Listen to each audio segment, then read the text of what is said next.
Hello, welcome to A Week in Watches. So a weekly look back at relevant watch news and stories. I'm one of your hosts actually this week, Zach Weiss. It is, I believe, episode 43. We made it that far, but I'm not alone this week and we're not in studio, as you might have already realized. Blake Buettner, where are we? It's true, we are standing live on the floor of Watches and Wonders 2023. So we're going to bring you the news stories from this week, literally directly from the source. So you'll have a little bit of Zach, a little bit of me, a little bit of other Zach as well. Yeah, Zach Kazan is here as well. He's just out at a meeting at the moment, but there's a lot to cover, so it's gonna be pretty fast and pretty fun. Yeah, this week's sponsor, Wind Up Watch Shop, of course. Go there to check out some new releases, including one of the watches that's gonna be in the show, the Oris ProPilot Kermit. I believe that's already available. We're gonna cut to one of us, might be me, might be Blake, might be Zach Kazan. We're gonna find out right now. So here at Grand Seiko, obviously a brand that we go to very quickly when we're at Watches and Wonders, one of our favorites. My colleague Zach Kazan already covered the star of this year's show, the Tentograph, in a longer form video, but I'll give it to you real quick. So basically, the Tentograph is Grand Seiko's first mechanical chronograph, which sounds crazy, but it's true. It is built off the 9S A5 caliber. This one's the 9S C5 caliber. It is a modular chronograph with column wheel, vertical clutch. The reason it's called Tentograph is because it's a high beat, so it beats at 10 beats per second, 10. It's got a 3-day power reserve, that's the T. It's automatic, so that's the A. The watch itself is part of the Evolution 9 series. I believe it's a 43.5 millimeter case, titanium, features a blue Iwate dial.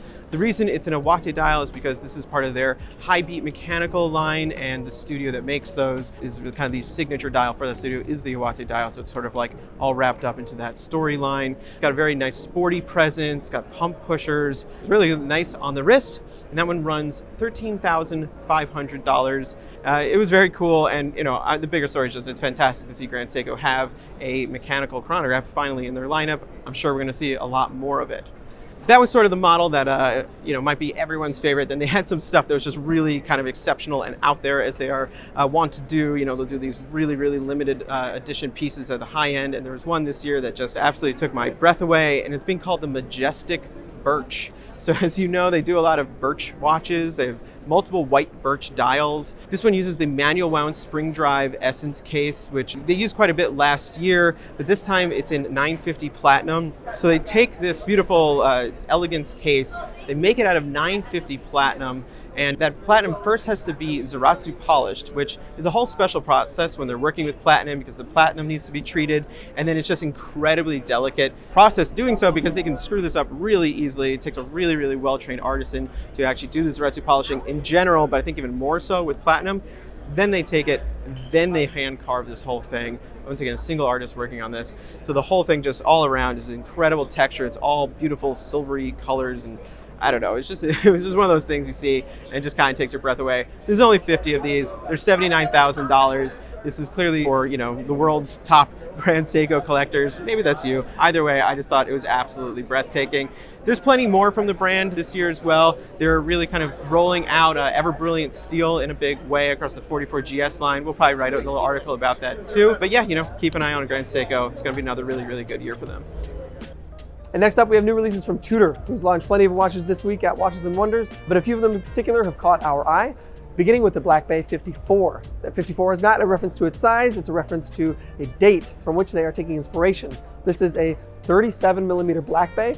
It's a slightly redesigned handset. They're using the MT 5400 caliber in this watch. Overall, very beautiful. This is coming on a rubber strap that uses a T-fit deployant clasp on it, which is very nice. Would love to see this move into some of their other rubber options. Next up, we have a Meta certified Black Bay Burgundy. You remember the Burgundy bezel that kind of launched the Black Bay line more than 10 years ago now?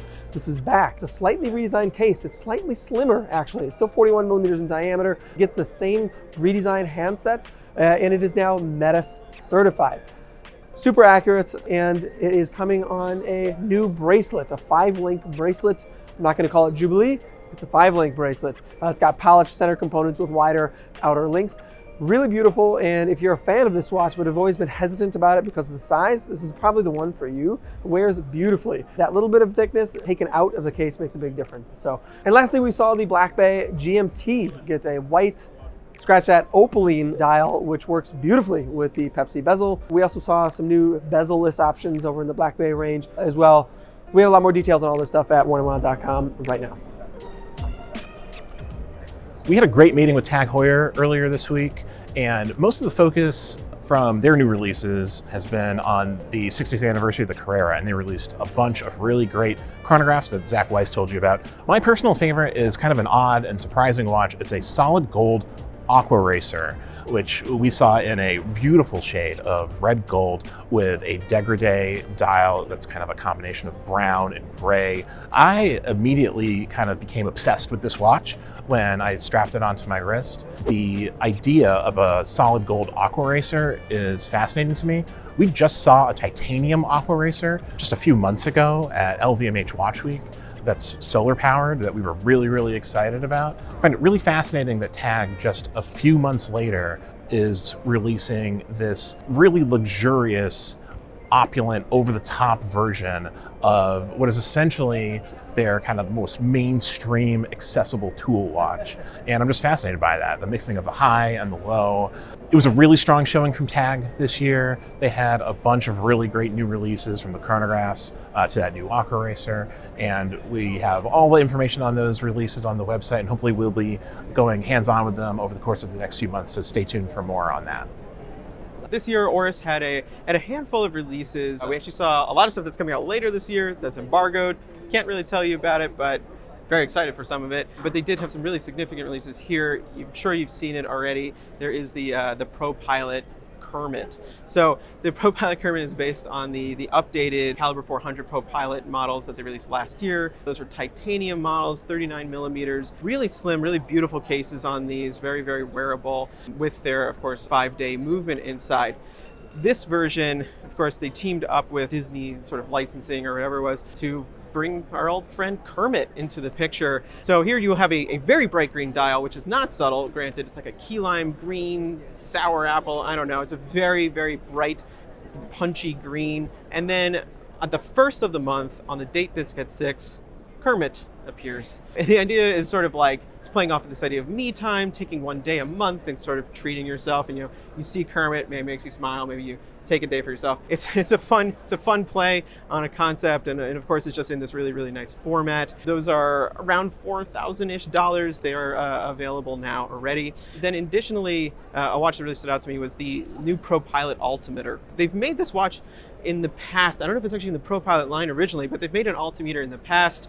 What this does is obviously it has a mechanical altimeter on it. So as it's essentially like a barometer as you go up and down in height in the world.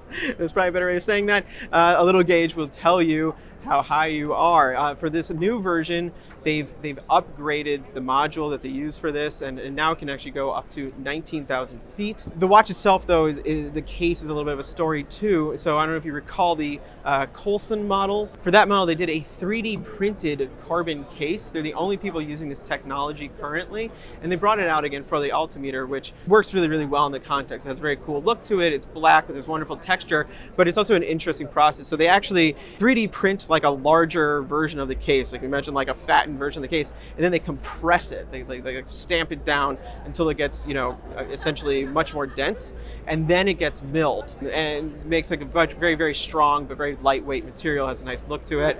They add in some titanium components for the bezel, the crown, etc., and it all comes together for a pretty rad watch. This is 47 millimeters. It's a big boy, but it's this crazy high-tech pilot watch kind of a thing. Some people still love really big watches. It was a little big for my wrist, but I actually love the way it looked. This one comes in a little over $6,000, and I believe it'll also be available soon, if not already. Lastly, they did a version of the Cherry Aquis, which is a watch that they've done before. It's beautiful, deep red, sunray dial, stunning color, and they put diamonds all around the bezel. I've never been a diamond guy. Arguably still, I'm not sure if I am, but this looked so good. It looks so good. We were all really kind of taken with it. They're lab-grown diamonds. It's around $5,000. I don't really know the going price on a diamond-studded bezel watch, but that seemed kind of reasonable to me. Once again, just like a watch that took me by surprise, it was really beautiful in person. I recommend checking it out if you're looking for a little bit of bling in an unexpected space. That's Oris. A lot more coming from them this year. Really excited for some of the stuff in the second half of the year. But that's it for Watches and Wonders 2023. News from Rolex this week, they released a new Daytona a new titanium Yachtmaster, a new gold GMT Master 2. I'm not going to talk about any of that. I'm going to talk about the new Perpetual collection, which is the new dress watch line that Rolex has introduced this year. Big surprise. For years, observers have been predicting the demise of the Cellini line of dress watches with the increased focus on stainless steel sports watches. It seemed like the dress watches were just being ignored. And finally, they did remove the Cellini watches from the catalog as they replaced them with another line of dress watches, the Perpetual collection, starting with this beautiful new 1908 collection. I think they're quite striking. They have kind of a bizarro Explorer dial with a 12, 3, 9 numerals on the dial and a sub-seconds at 6 in both white and yellow gold. They're quite beautiful. I think they could be easily dressed down for everyday wear. And just the fact that they exist is really interesting. And if Rolex kind of predicts what happens in the watch industry moving forward, which a lot of watch collectors and observers of the industry believe that they do, launching a new dress watch collection could have really large implications. Is that going to be a new focus for Rolex going forward? Will they be adding complications to the Perpetual line? The other standout release from Rolex, in my opinion, is a very strange day date with a jigsaw pattern. This was the subject of a lot of memes and commentary on Instagram as soon as it was unveiled. The dial is enamel, and instead of the typical day and date display that you would normally find in a day date, you have a series of emojis at 3 o'clock and different emotions at the aperture at 12 o'clock where we would normally see the day of the week. A huge surprise. Rolex always does something, one or two things, and genuinely surprised that you would never have expected. And a colorful jigsaw day date is certainly in that category. And that's the news we have from the Crown. Next up, we have a new release from Lange and Sohne. I am in front of their booth on the show floor here at Watches and Wonders 2023. They released one watch this year, and that was all they had to do. It is a new Odysseus chronograph, but it's not just any chronograph. This is an automatic chronograph. This happens to be Lange's first automatic chronograph, and they fittingly put it in the Odysseus, which works perfectly, the movement. The Odysseus, as you know, already has 2 pushers above and below the crown, generally for adjusting the day and the date. They still do that, but they also operate the chronograph. When the crown is screwed in, they start the chronograph as you would normally operate it. When the crown is at the pulled out position, they will adjust the day and date. So a nifty solution there that doesn't call for any other buttons or pressors or anything like that. It's a pretty cool solution. The chronograph itself, though, is also interesting for a few reasons. The timing hands are centrally mounted. The seconds hand and the minutes hand are stacked on top of each other. The seconds hand is red anodized. So at the start of the chronograph, that hand will kick into action, and every minute, the minute hand will record a minute, as these things do. The interesting part here is how this unwinds itself to get back to the 0 position. If you time 15 minutes on this thing and reset it, the timing seconds hands will make 15 laps back around the dial to its 0 point. Very unique solution here. I think this was made to keep the thickness in check for this watch, but I can't confirm that. Either way, it's a pretty cool party trick and makes the watch all the more special. This is limited to only 100 pieces. I don't think this will be the last time we'll see this movement, however. Works really well in the Odysseus case, and hopefully we'll see more iterations to come.